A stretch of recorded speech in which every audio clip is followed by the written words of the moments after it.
Hey there, my name is Jasmine Sky, and I'm here today for a exciting video, I think. I have here all of the books I've collected while in isolation for COVID-19, which, COVID-19 pandemic is not over, so it is possible that I will have a part 2 of this video at some point, but I definitely went pretty crazy on book buying at the beginning of quarantines. So yeah, we're gonna go through all of these books that I have gotten while, dealing with being stuck at home almost all day, every day. And I'm gonna do just like a brief one-sentence pitch for each book. I have not read most of these yet. In terms of where I got most of these books, I bought most of them on bookshop.org, which I think is a really good book buying service that you should support if you don't feel comfortable yet going to your local bookstores in person. Then instead of buying off Amazon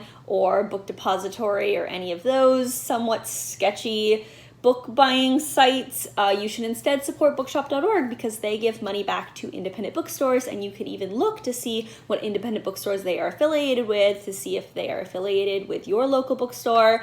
Bookshop.org is affiliated with my local bookstore, actually a couple local bookstores here in Austin that I like to frequent, so I feel really good about shopping on Bookshop because I know that some of the money of my purchases goes back to those local shops that I like to support. Now, for this video, I'm going to separate it into categories, and I will link the timestamps for those categories down below as well, so if there's a category that you're just absolutely not interested in, you can skip around. The categories are going to be manga and graphic novels, middle grade, young adult, and then adult. So starting with my manga graphic novel section, we'll start with one of my few graphic novels. Mostly these are manga, but this is Fence Volume 4, written by C.S. Pacat and drawn by Joanna the Mad. This one I didn't buy specifically because of quarantine. This one I just had pre-ordered previously because I love the Fence graphic novel series, and Fence Volume 4 came out during this time, so I got it, loved it. I guess technically this is a comic series, not a graphic novel series, but it is about a boys fencing team at a boarding school, and it's fun. And then the next one I have here is Fiancé of the Wizard by Masaki Kozuka. This is a very fun sort of upper YA romantic fantasy manga, and I'm really enjoying it. This is about a young girl in a medieval fantasy world who wakes up with the memories of her past life of being a modern Japanese woman and how that kind of affects her love life in this world. Next one we have Sailor Moon by Naoko Takeuchi. This is classic Magic Girl manga, and I have never actually read the manga. I only ever watched the anime. I watched the original anime growing up, and then I watched Sailor Moon Pretty Guardian, which was the newest remake of the anime that came out. I watched the first season of that, and that version of the anime is a lot more similar to the manga, I have heard. So I'm very interested at some point to read the entire Sailor Moon manga because it remains a huge part of my childhood and one of my favorite series ever. And yeah, that's what I got that. And then we have Hikaru no Go. This one is, the story is by Yumi Hota and the art is by Takashi Obata. And this one is perhaps my favorite series of all time. I've only ever seen the anime, but I have watched the anime all the way through, some parts of it multiple times, and I have read sections of the manga. Like there's a whole section of the manga that is manga only. Well, it's after the anime ends, there's like a special that's manga only, and so I did read that. So I have read some of this, but for the most part, the manga and the anime are very, very close, and I just love this series so much, and more people need to read it / watch it because it's amazing. This is about a young boy named Hikaru who gets possessed by a ghost who is in love with the game of Go and basically teaches Hikaru to love the game as well. And it's great, and I love it. Ugh. Next up, we have My Hero Academia. These are all volume 1, by the way. I haven't been saying that, but other than Fence volume 4, all of the other manga I have mentioned are volume 1 because I have a thing with manga wherein I don't like to buy all of the volumes because that would get a lot very quickly. So I typically, when I read manga, I typically read them from my library because in the Austin Public Library system, it has most manga and all of the volumes, and I can just put them on hold and read them that way, or I'll watch the anime if it's a manga or an anime that I really like in order to support that author slash artist, mangaka, etc. I will buy the physical copy of the manga like I did for these because that's how I show my support. And then also I'll have them on my bookshelf, so when I'm doing recommendations and things, I have a physical copy to use for recommendations. That's kind of my philosophy when it comes to manga. And I certainly had some manga before, but as part of this whole book buying splurge in quarantine, I bought a ton of manga, as you can see, that were previous favorites that I knew that I wanted to get eventually, and this just ended up being the time that I splurged and got them. So My Hero Academia was one of those wherein I really love. This is another one where I've only seen the anime, but at some point I plan to catch up on the manga because the manga has gone further than the anime, is further than the anime, and I really want to know, more with this series. So this one is by Kohei Horikoshi, and this is about a young boy living in a superhero world. And then we have The Promised Neverland. This is actually one of the few ones on this list of manga that I only read the manga. I did not watch the anime, though there is an anime for this if you're interested. This one, the story is by Kayu Shirai, and the art is by Posuka Demizu, and I love this manga. This one is about a bunch of genius children living in an orphanage, and there's something dark going on behind the surface.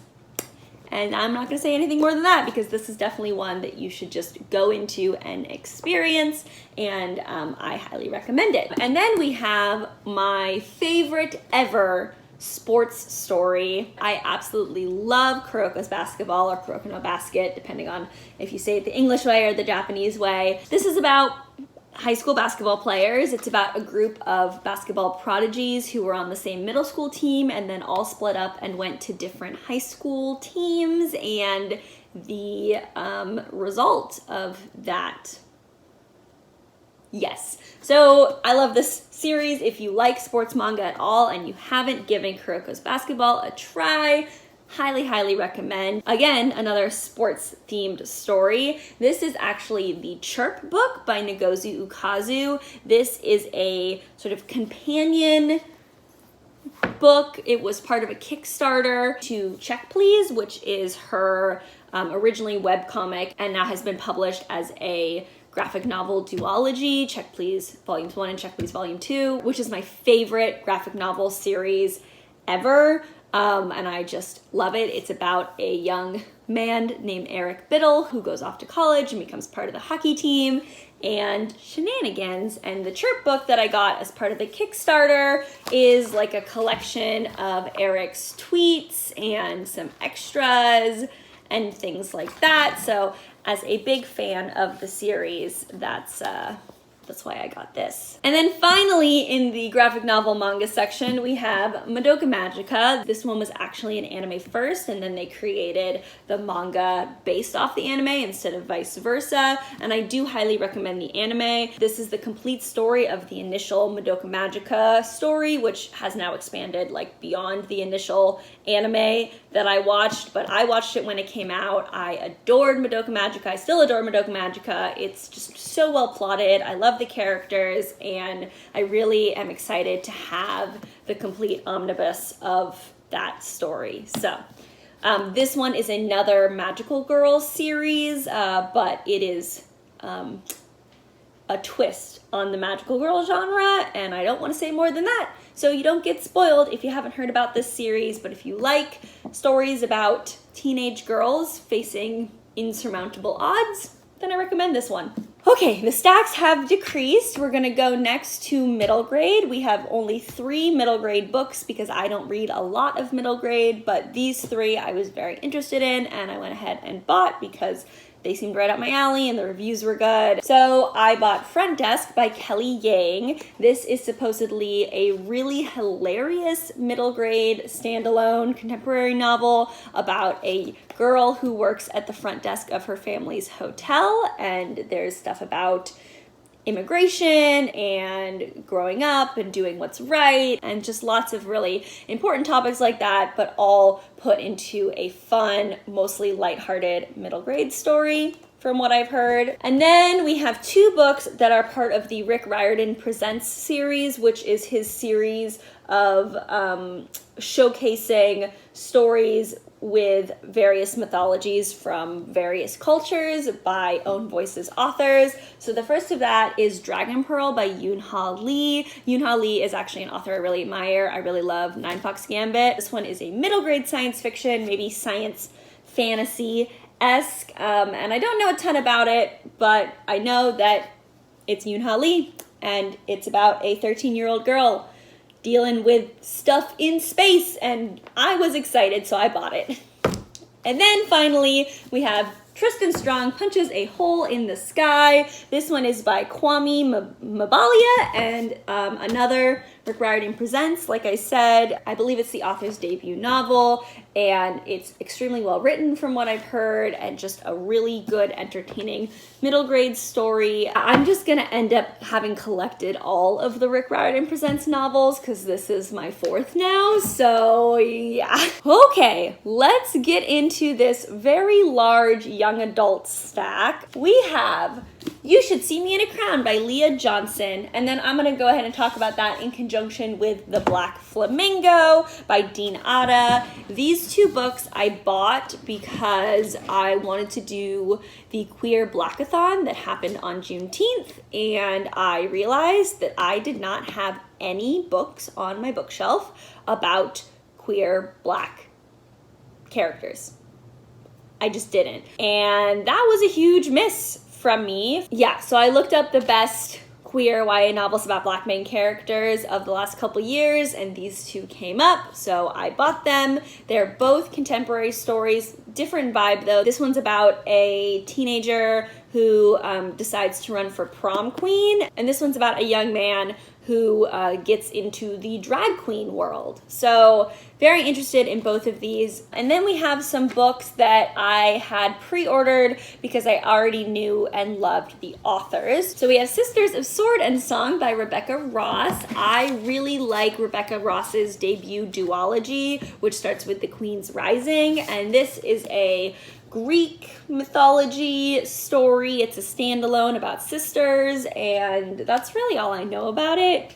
But I like Rebecca Ross, I like her writing, I like her themes, and I like Greek mythology stuff / Greek island stuff. I don't know how much of it is actually mythology based and how much is just set in sort of that Greek states era, but I'm excited for this one.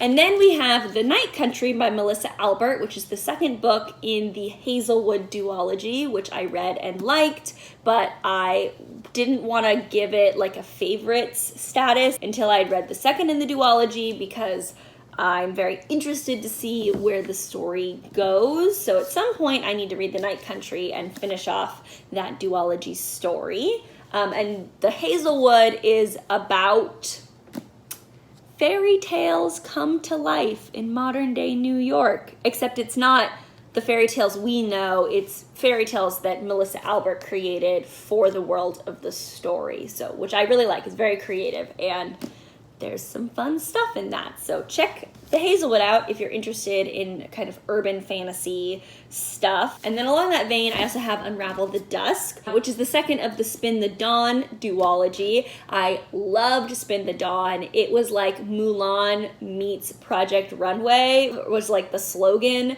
of that book, but it also included a lot of fairy tale references for Spin the Dawn, it was fairy tales we know. A lot of more obscure fairy tales like Allerleira, which is a fairy tale that I absolutely love, and I really loved the references to all of those more obscure fairy tales that are in Spin the Dawn. There's a whole like adventure portion of it, as well as the sort of Project Runway version, but it's a medieval fantasy set in a Chinese-inspired world. I had a lot of fun with the first book, so I definitely had to pre-order the second book, and again, this is on my list to read at some point soonish because I would love to finish this duology and figure out what my final thoughts for the duology are. And I don't think I said the author, but this is by Elizabeth Lim. And then we have Girl Serpent Thorn, another fairy tale inspired story. This one's by Melissa Basher-Doust, and she wrote Girls Made of Snow and Glass, I believe it was called, which was a female Snow White retelling. But this one's inspired, I believe, by Persian mythology, so very interested. I did like Girls Made of Snow and Glass, but I didn't love it. It was like so close, but not quite what I wanted. So I'm really interested to see how much her writing has evolved and to see if this will become a favorite novel, because the first book was, like I said, really, really close, but just not quite there for me. So yes, that's why I bought this one. And then I also bought Tarnished Are the Stars by Rosie Thor. This one I bought. This is a young adult science fiction story about a crew in space and a girl who has a mechanical heart, question mark. But what I know about this one is that one of the main characters is asexual, and it's talked about directly in the book. Rosie Thor herself is on the ace spectrum, so I really wanted more ace spectrum representation, so that's why I bought this one, and I'm very excited to give this one a try next time my sci-fi mood comes around. And then the other queer black girl we have here is Cinderella is Dead. This one is by Kaylin Bayron, and this one is a more dystopic fantasy story set 100 years after Cinderella's death in Cinderella's kingdom, and the main character ends up joining the rebellion. Fairy tale world gone wrong, which I think is super fascinating. So I'm excited about this one. I need to take a break. This is a lot. Okay, here we go. Then we have Kingdom of Souls by Rena Barron. This one's a fantasy, I believe, based on Mayan mythology, though I could be wrong about that. It could be Aztec or otherwise Latin American mythology. I don't know for sure, and I wish it said specifically. But it's about the heir to 2 lines of powerful witch doctors, but then the kingdom's children begin to vanish, and she turns desperately to a forbidden ritual to be able to get the power to find them. Sounds like a magical mystery, which is one of my favorite subgenres, with a really cool world that I am excited to explore. We have Slay by Brittany Morris. This one's been on my radar for a long time, but quarantine was finally like the push I needed to buy it, and I ended up buying the paperback. I ended up pre-ordering the paperback release because it was like right before the paperback was coming out. This one is about a teenage girl who has developed a video game called Slay. It says it's a MMO role-playing card game. So that's interesting, and I've heard really, really good things about it. And then this one I bought because of a recommendation. This is Our Bloody Pearl by D.N. Bryn, and this one has a non-binary protagonist. It's about sirens and fun pirate adventures, and it just sounds like a really good standalone, and I love supporting non-binary characters, so that's why I got this one.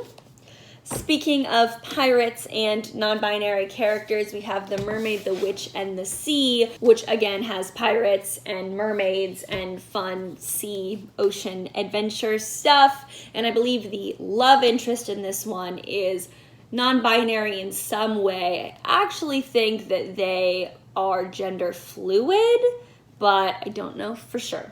So I gotta read it and find out. And then, again, in the vein of queer YA fantasy, which a lot of these were, I have Cemetery Boys by Aiden Thomas, which has gotten really big recently, but I've had this one pre-ordered for a long time.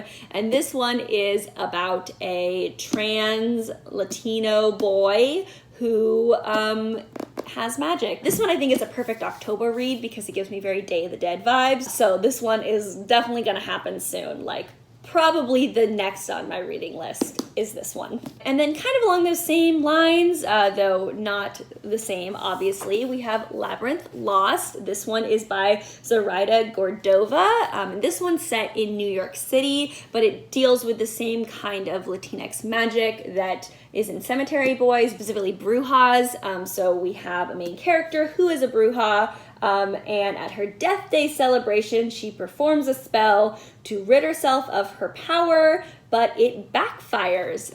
So yeah, fun urban fantasy vibes from what I understand. I've heard really good things about this series, and I definitely want to give this one a try. And this one actually, along with these two, were birthday presents. My birthday just passed, and these were on my wish list on bookshop.org, and my family ended up choosing them out of all of the books on my wish list and got them for me for my birthday. So thanks to that, I got this one and these two. So the next one is Her Royal Highness. This is by Rachel Hawkins, and this one is an enemies to lovers contemporary YA rom-com. The main character's roommate slash eventual love interest is the Princess of Scotland, so it's like a modern day royalty rom-com story, which I love, and it's sapphic, which I love. Very excited about this one. And then we have Dreadnought by April Daniels. This is the first of a superhero duology about a trans superhero. And specifically, this is about a trans femme superhero, which I love because as much as I love supporting all trans stories, like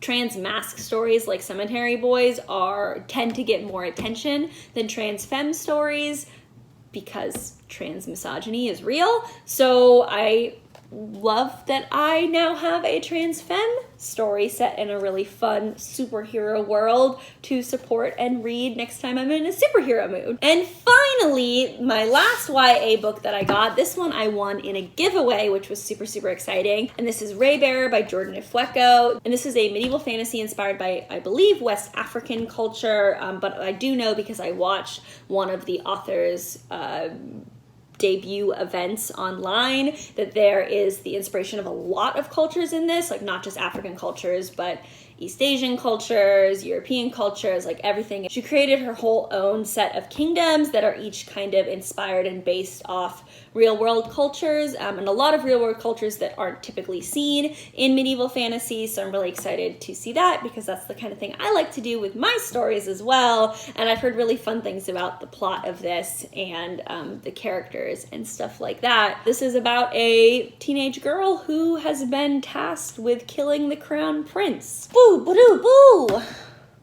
We have made it to the final stack, which is exciting. These are the adult novels that I've bought while on lockdown. The first one, actually, I have a sticky note to remind myself to talk about it. I don't have my physical copy because I am currently lending it out to my parents because I want them to read it because I think they'd like it.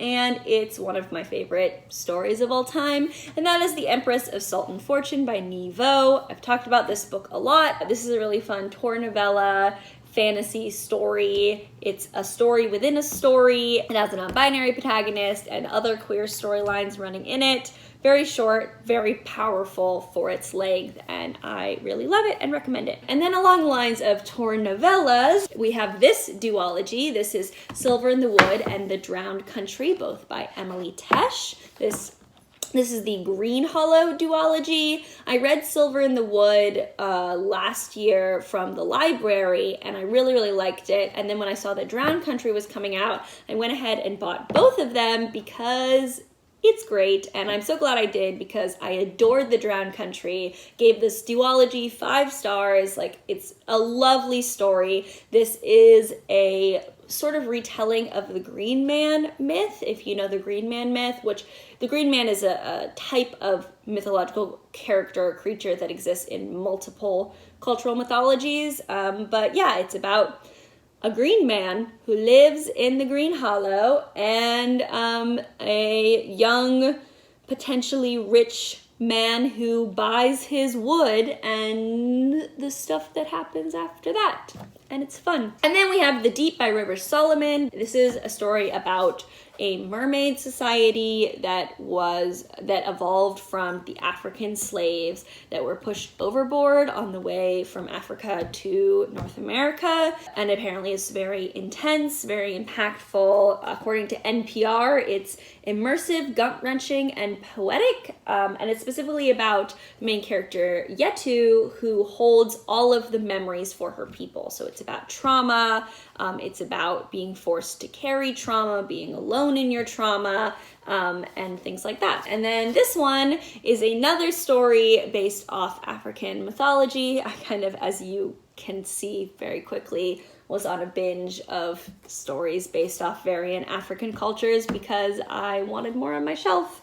And specifically, I wanted some more queer African stories as well, which this one is. Freshwater by Akweke Emizi. This one is a more modern fantasy, I believe. It's set in college, and it is about a main character who is non-binary, who has inside them the spirits of gods. And then we've got Queen of the Conquered by Kaysen Callender. This one is actually Caribbean-inspired fantasy world, and it is about sort of the reclaiming of the island from colonizers with magical twist. So, and then we have This Is How You Lose the Time War by Amal El-Motar and Max Gladstone. This one I have already read, and I loved it in terms of fun, impactful novellas. This one is on that list. It is a complex story. It is a story that you don't completely understand until the end, kind of in the same way, actually, as Empress of Salt and Fortune. It's a story you're just kind of along for the ride, and then something happens like right at the climax that crystallizes it all for you, and that's definitely the case here. But this is about time-traveling agents who fall in love over letters. And then finally, we have Binti. I got both the first novella for Binti, and then I ended up buying the complete trilogy, which includes a bonus story because it was recommended to me. And this is high on my list of stories to read soon. I really want to read this series. This one is another African-inspired story, but this one's more sci-fi, and it's about a young woman named Binti whose spaceship gets attacked and stuff happens. So there you go. So these were all of the books that I have collected recently, and I hope you enjoyed this video of me rambling about these books. Now I have to go put them all back on my bookshelf, and it's great. If you're not already subscribed, please be sure to do so. This channel is still small and growing, and I would appreciate it if you gave me a chance and leave a like, because that also helps with engagement and stuff like that and other YouTube things. And as always, I have links in my description underneath the timestamps and the bookshop.org link. I have links for causes that you should support because they're very important, and I would really appreciate you looking at those and giving your support. And yeah, I look forward to chatting with y'all in the comments.